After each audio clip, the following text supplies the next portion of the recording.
welcome you all to hear a talk that will make you successful. Please listen it daily and act. I'd like to tell you about the strangest secret in the world.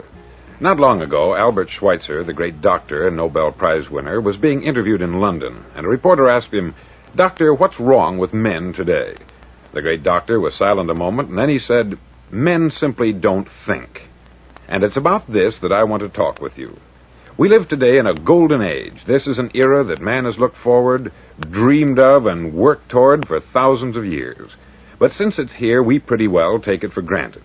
We in America are particularly fortunate to live in the richest land that ever existed on the face of the earth, a land of abundant opportunity for everyone. But do you know what happens? Let's take 100 men who start even at the age of 25. Do you have any idea what will happen to those men by the time they're 65? These 100 men who all start even at the age of 25 believe they're going to be successful. If you asked any one of these men if he wanted to be a success, he'd tell you that he did. And you'd notice that he was eager toward life, that there was a certain sparkle to his eye, an erectness to his carriage, and life seemed like a pretty interesting adventure to him. But by the time they're 65, 1 will be rich, 4 will be financially independent, 5 will still be working, 54 will be broke. Now think a moment. Out of the 100, only 5 make the grade. Why do so many fail? What has happened to the sparkle that was there when they were 25? What's become of the dreams, the hopes, the plans? And why is there such a large disparity between what these men intended to do and what they actually accomplished? When we say about 5% achieve success, we have to define success. And here's the definition. Success is the progressive realization of a worthy ideal. If a man is working toward a predetermined goal and knows where he's going, that man is a success. If he's not doing that, he's a failure. Success is the progressive realization of a worthy ideal. Rollo May, the distinguished psychiatrist, wrote a wonderful book called Man's Search for Himself. And in this book he says, the opposite of courage in our society is not cowardice, it is conformity. And there you have the trouble today. It's conformity. People acting like everyone else, without knowing why, without knowing where they're going. Now think of it. In America right now, there are over 14 million people 65 years of age and over, and about 13 million of these 14 million are broke. They're dependent on someone else for life's necessities. Now, we learn to read by the time we're 7. We learn to make a living by the time we're 25. Usually, by that time, we're not only making a living, we're supporting a family. And yet, by the time we're 65, we haven't learned how to become financially independent in the richest land that has ever been known. Why? We conform. And the trouble is that we're acting like the wrong percentage group, the 95% who don't succeed. Now, why do these people conform? Well, they don't know, really. These people believe that their lives are shaped by circumstances, by things that happen to them, by exterior forces. They're outer-directed people. A survey was made one time that covered a lot of men, working men, and these men were asked this question. Why do you work? Why do you get up in the morning? 19 out of 20 had no idea. If you ask them, they'll say, everyone goes to work in the morning. And that's the reason they do it, because everyone else is doing it. Now let's get back to our definition of success. Who succeeds? The only man who succeeds is the man who is progressively realizing a worthy ideal. He's the man who says, I'm going to become this, and then begins to work toward that goal. I'll tell you who the successful people are. A success is the school teacher who's teaching school because that's what she wanted to do. The success is the woman who's a wife and mother because she wanted to become a wife and mother and is doing a good job of it. The success is the man who runs the corner gas station because that's what he wanted to do. The success is the successful salesman who wants to become a top-notch salesman and grow and build with his organization. A success is anyone who is doing deliberately a predetermined job because that's what he decided to do deliberately. But only 1 out of 20 does that. That's why today there isn't really any competition, unless we make it for ourselves. Instead of competing, all we have to do is create. Now, for 20 years, I looked for the key which would determine what would happen to a human being. Was there a key, I wanted to know, which would make the future a promise that we could foretell to a large extent? Was there a key that would guarantee a person's becoming successful if he only knew about it and knew how to use it. Well, there is such a key, and I've found it. Have you ever wondered why so many men work so hard and honestly without ever achieving anything in particular, and others don't seem to work hard and yet seem to get everything? They have the magic touch. You've heard them say that about someone. Everything he touches turns to gold. And have you ever noticed that a man who becomes successful tends to continue to become successful, and on the other hand, have you noticed how a man who is a failure tends to continue to fail? It's because of goals. Some of us have them, some don't. People with goals succeed because they know where they're going. Now think of a ship leaving a harbor, and think of it with the complete voyage mapped out and planned. The captain and crew know exactly where it's going and how long it will take. It has a definite goal. 9,999 times out of 10,000, it will get to where it started out to get. Now let's take another ship, just like the first, only let's not put a crew on it, or a captain at the helm. Let's give it no aiming point, no goal, no destination. We just start the engines and let it go. I think you'll agree with me that if it gets out of the harbor at all, it will either sink or wind up on some deserted beach a derelict. It can't go any place because it has no destination and no guidance. It's the same with a human being. Take the salesman, for example. There is no other person in the world today with the future of a good salesman. Selling is the world's highest paid profession, if we're good at it and if we know where we're going. Every company needs top-notch salesmen, and they reward those men. The sky is the limit for them. But how many can you find? Someone once said, the human race is fixed, not to prevent the strong from winning, but to prevent the weak from losing. The American economy today can be likened to a convoy in time of war. The entire economy is slowed down to protect its weakest link, just as the convoy had to go at the speed that would permit its slowest vessel to remain in formation. That's why it's so easy to make a living today. It takes no particular brains or talent to make a living and support a family today. So we have a plateau of so-called security, if that's what a person's looking for. But we do have to decide how high above this plateau we want to aim for. Now let's get back to the strangest secret in the world, the story that I wanted to tell you today. Why do men with goals succeed in life, and men without them fail? Well, let me tell you something which, if you really understand it, will alter your life immediately. If you understand completely what I'm going to tell you from this moment on, your life will never be the same again. You'll suddenly find that good luck just seems to be attracted to you. The things you want just seem to fall in line. And from now on, you won't have the problems, the worries, the gnawing lump of anxiety that perhaps you've experienced before. Doubt, fear, well, they'll be things of the past.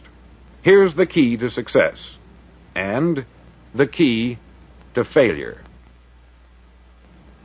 We become what we think about. Now let me say that again. We become what we think about. Throughout all history, the great wise men and teachers, philosophers and prophets have disagreed with one another on many different things. It is only on this one point that they are in complete and unanimous agreement.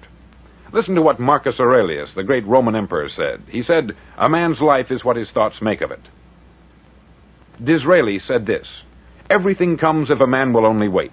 I have brought myself by long meditation to the conviction that a human being with a settled purpose must accomplish it, and that nothing can resist a will that will stake even existence for its fulfillment." Ralph Waldo Emerson said this, "A man is what he thinks about all day long." William James said, "The greatest discovery of my generation is that human beings can alter their lives by altering their attitudes of mind." And he also said, "We need only in cold blood act as if the thing in question were real, and it will become infallibly real by growing into such a connection with our life that it will become real. It will become so knit with habit and emotion that our interest in it will be those which characterize belief." He also said this, "If you only care enough for a result, you will almost certainly attain it. If you wish to be rich, you will be rich. If you wish to be learned, you will be learned. If you wish to be good, you will be good. Only you must then really wish these things, and wish them exclusively, and not wish at the same time 100 other incompatible things just as strongly." In the Bible you read, in Mark 9:23, "If thou canst believe, all things are possible to him that believeth." Dr. Norman Vincent Peale said this: "This is one of the greatest laws in the universe. Fervently do I wish I had discovered it as a very young man. It dawned upon me much later in life, and I've found it to be one of the greatest, if not my greatest discovery, outside of my relationship to God. And the great law, briefly and simply stated, is that if you think in negative terms, you'll get negative results. If you think in positive terms, you will achieve positive results.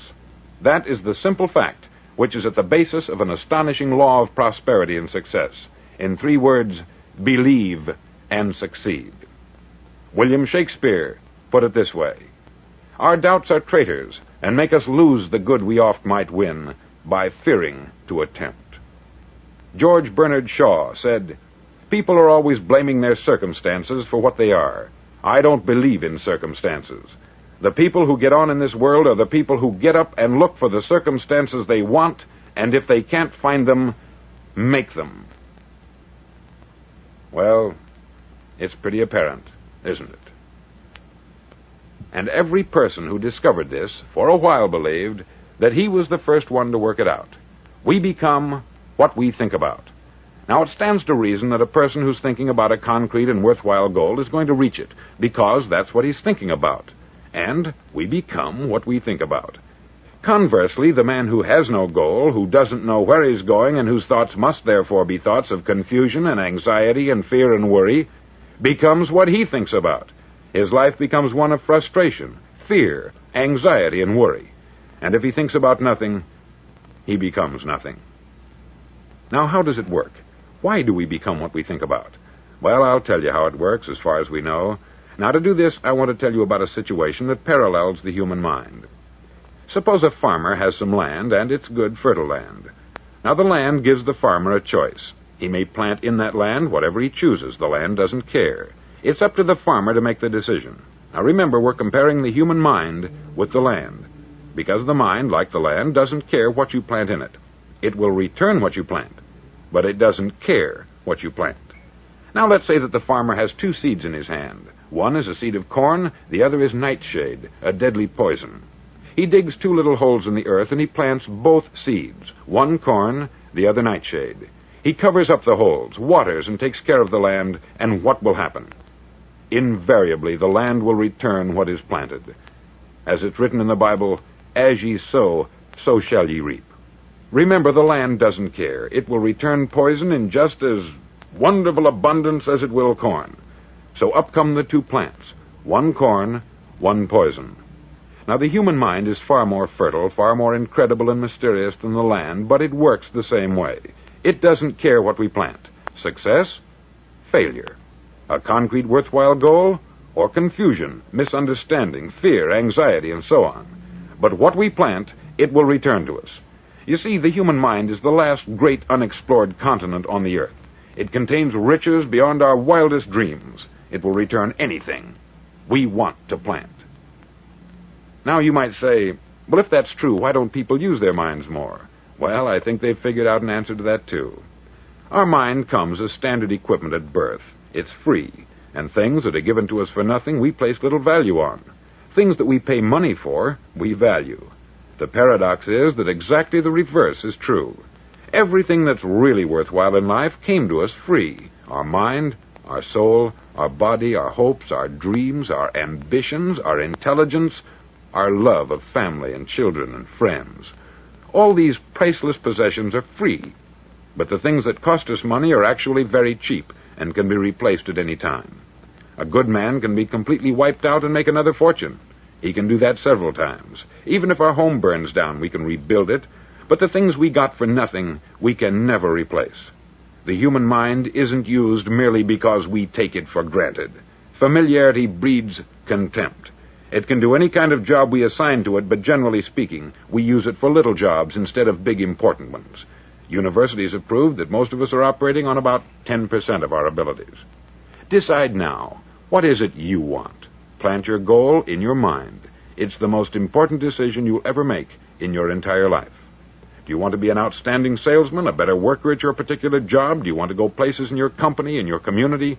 All you've got to do is plant that seed in your mind. Care for it. Work steadily toward your goal, and it will become a reality. It not only will, there's no way that it cannot.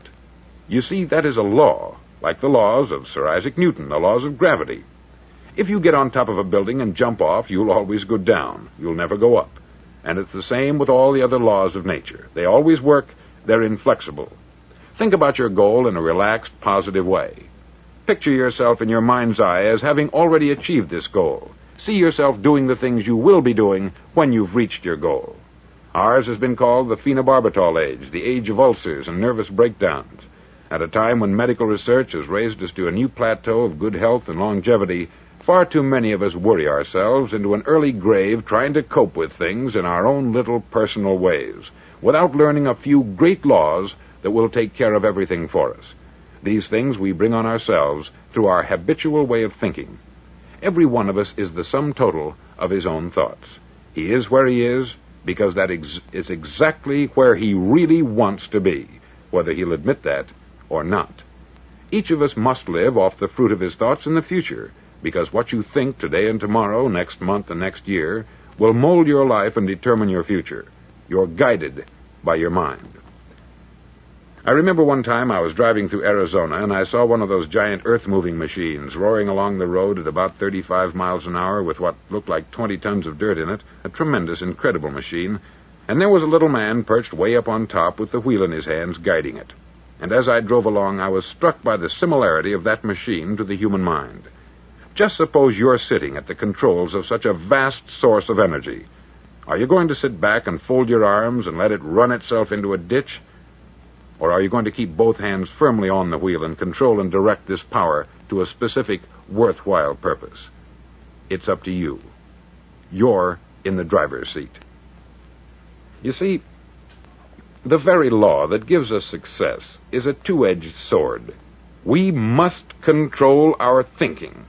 The same rule that can lead a man to a life of success, wealth, happiness, and all the things he's ever dreamed of for himself and his family, that very same law can lead him into the gutter.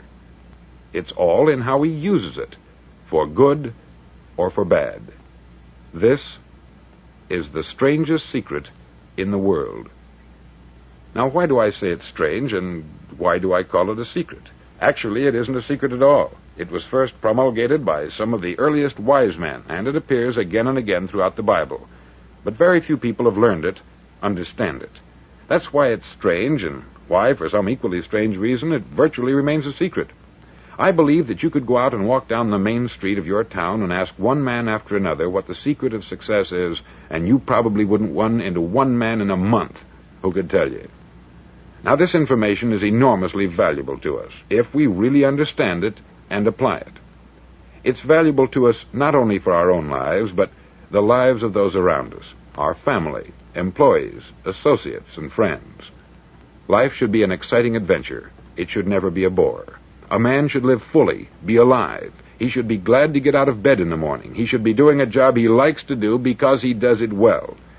One time I heard Grove Patterson make a speech, the editor-in-chief of the Toledo Daily Blade, and as he concluded his speech, he said something that I've never forgotten.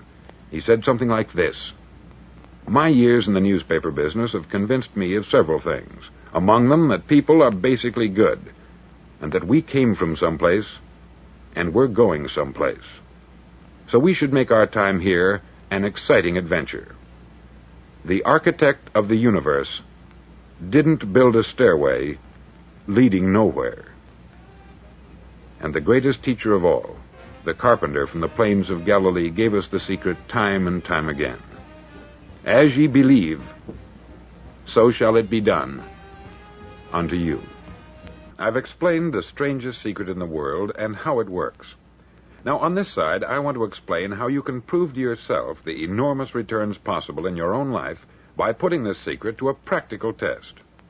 I want you to make a test that will last 30 days. Now, it isn't going to be easy. If you'll give it a good try, it will completely change your life for the better. Back in the 17th century, Sir Isaac Newton, the English mathematician and natural philosopher, gave us some natural laws of physics which apply as much to human beings as they do to the movement of bodies in the universe. Now, one of these laws is that for every action, there is an equal and opposite reaction. Simply stated, as it applies to you and me, it means we can achieve nothing without paying the price. The results of your 30-day experiment will be in direct proportion to the effort you put forth. To be a doctor, you must pay the price of long years of difficult study. To be successful in selling, and remember that each of us succeeds to the extent of his ability to sell, selling our families on our ideas, selling education in schools, selling our children on the advantages of living the good and honest life, selling our associates and employees on the importance of being exceptional people, to, of course, the profession of selling itself. But to be successful in selling our way to the good life, we must be willing to pay the price. Now, what is that price? Well, it's many things. First, it's understanding emotionally, as well as intellectually, that we literally become what we think about, that we must control our thoughts if we're to control our lives. It's understanding fully that, as ye sow, so shall ye reap. Secondly, it's cutting away all the fetters from the mind and permitting it to soar as it was divinely designed to do. It's the realization that your limitations are self-imposed, and that the opportunities for you today are enormous beyond belief. It's rising above narrow-minded pettiness and prejudice. Thirdly, to use all your courage to force yourself to think positively on your own problem, to set a definite and clearly defined goal for yourself, to let your marvelous mind think about your goal from all possible angles, to let your imagination speculate freely upon many different possible solutions, to refuse to believe there are any circumstances sufficiently strong to defeat you in the accomplishment of your purpose, to act promptly and decisively when your course is clear, and to keep constantly aware of the fact that you are, at this moment, standing in the middle of your own acre of diamonds, as Russell Conwell used to point out. Fourth, save at least 10% of what you earn. It's also remembering that no matter what your present job, it has enormous possibilities if you're willing to pay the price. Now let's just go over the important points in the price each of us must pay to achieve the wonderful life that can be ours. It is, of course, worth any price. 1, you will become what you think about. 2, remember the word imagination. Let your mind soar. 3, courage. Concentrate on your goal every day. 4, save 10% of what you earn. And action. Ideas are worthless unless we act on them. Now I'll try to outline the 30-day test I want you to make. Now keep in mind that you have nothing to lose by making this test, and everything you could possibly want to gain. There are 2 things that may be said of everyone. Each of us wants something, and each of us is afraid of something. I want you to write on a card what it is you want more than anything else. It may be more money. Perhaps you'd like to double your income or make a specific amount of money. It may be a beautiful home. It may be success at your job. It may be a particular position in life. It could be a more harmonious family. Each of us wants something.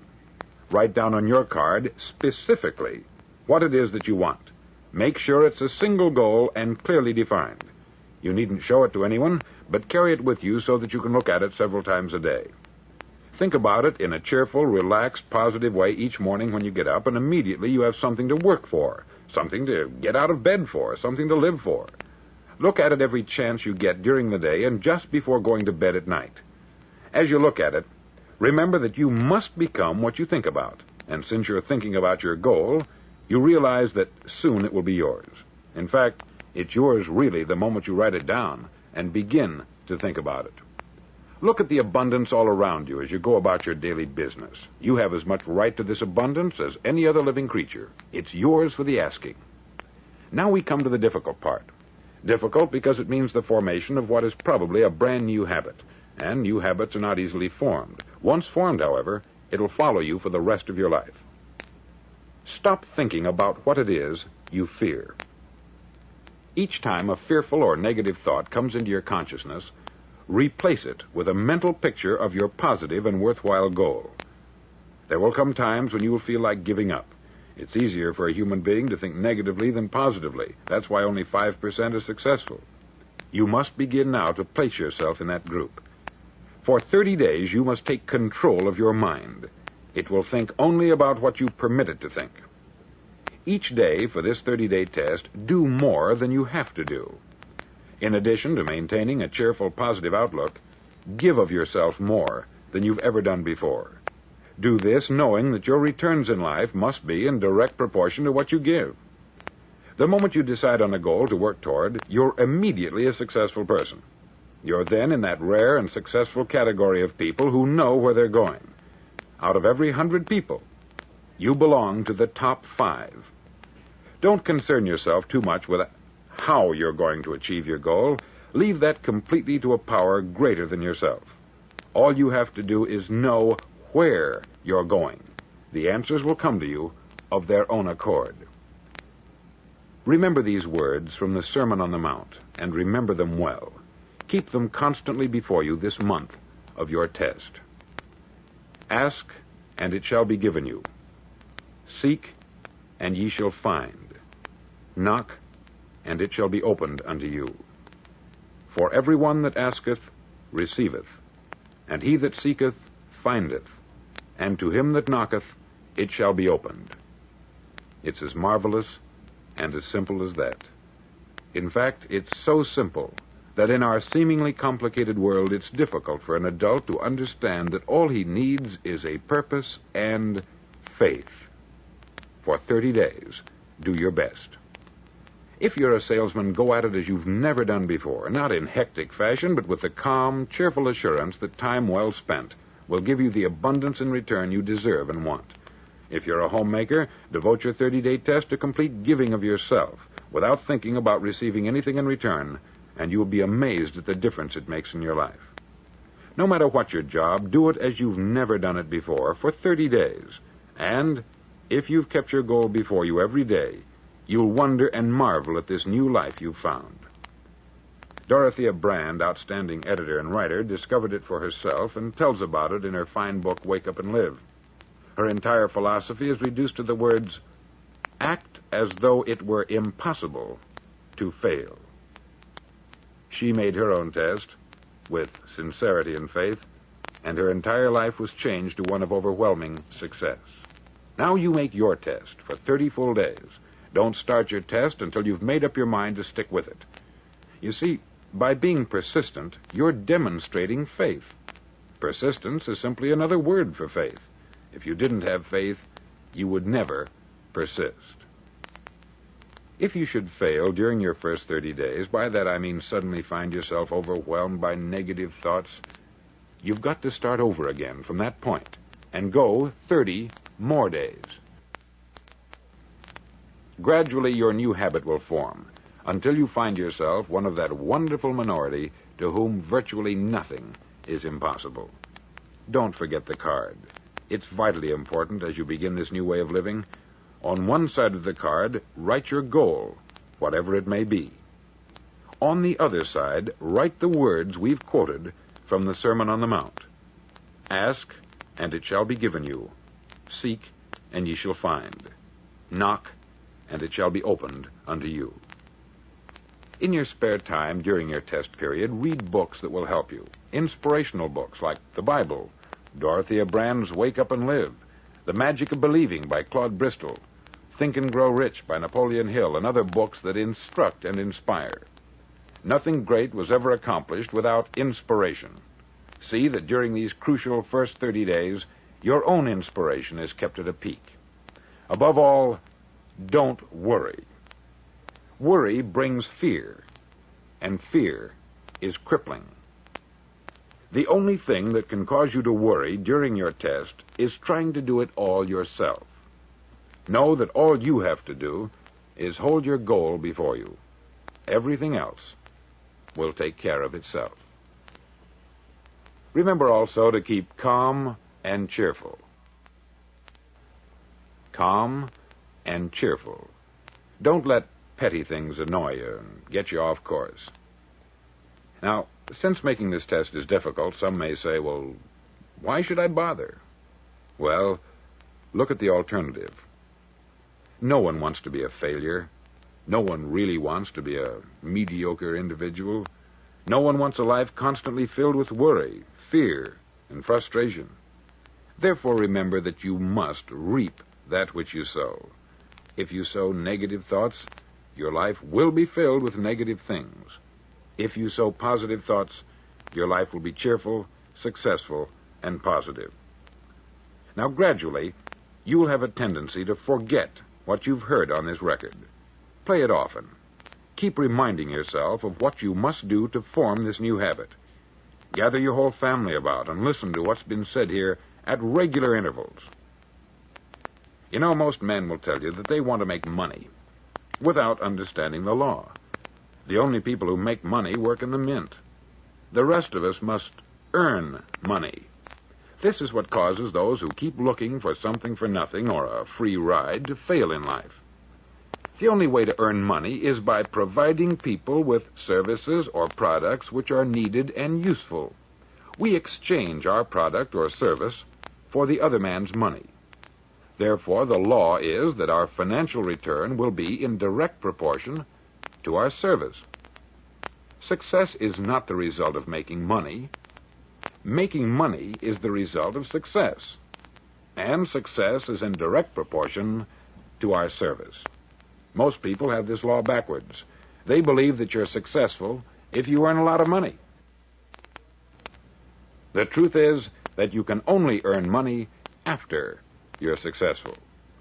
It's like the story of the man who sat in front of the stove and said to it, "Give me heat, and then I'll add the wood." How many men and women do you know, or do you suppose there are today, who take the same attitude toward life? There are millions. We've got to put the fuel in before we can expect heat. Likewise, we've got to be of service first before we can expect money. Don't concern yourself with the money. Be of service. Build, work, dream, create. Do this, and you'll find there's no limit to the prosperity and abundance that will come to you. Prosperity is founded upon a law of mutual exchange. Any person who contributes to prosperity must prosper in turn himself. Sometimes the return will not come from those you serve, but it must come to you from someplace, for that is the law. For every action, there is an equal and opposite reaction. As you go daily through your 30-day test period, remember that your success will always be measured by the quality and quantity of service you render, and money is a yardstick for measuring this service. No man can get rich himself unless he enriches others. There are no exceptions to a law. You can drive down any street in America and from your car estimate the service that's being rendered by the people living on that street. Had you ever thought of this yardstick before? It's interesting. Some, like ministers and priests and other devoted people, measure their returns in the realm of the spiritual, but again, their returns are equal to their service. Once this law is fully understood, any thinking person can tell his own fortune. If he wants more, he must be of more service to those from whom he receives his return. If he wants less, he has only to reduce this service. This is the price you must pay for what you want. If you believe you can enrich yourself by deluding others, you can only end by deluding yourself. Just as surely as you breathe, you'll get back what you put out. Don't ever make the mistake of thinking you can avert this. It's impossible. The prisons and the streets where the lonely walk are filled with people who tried to make new laws just for themselves. We may avoid the laws of man, but there are greater laws that cannot be broken. An outstanding medical doctor recently pointed out 6 steps that will help you realize success. 1, set yourself a definite goal. 2, quit running yourself down. 3, stop thinking of all the reasons why you cannot be successful, and instead think of all the reasons why you can. 4, trace your attitudes back through your childhood and try to discover where you first got the idea you couldn't be a success, if that's the way you've been thinking. 5, change the image you have of yourself by writing out a description of the person you would like to be. And 6, act the part of the successful person you have decided to become. The doctor who wrote those words is a noted West Coast psychiatrist, David Harold Fink, M.D. Do what all the experts since the dawn of recorded history have told you you must do. Pay the price by becoming the person you want to become. It's not nearly as difficult as living unsuccessfully. Make your 30-day test. Then repeat it. Then repeat it again. Each time it will become more a part of you until you'll wonder how you could ever have lived any other way. Live this new way, and the floodgates of abundance will open and pour over you more riches than you may have dreamed existed. Money? Yes, lots of it. But what's more important, you'll have peace. You'll be in that wonderful minority who lead calm, cheerful, successful lives. Start today. You have nothing to lose.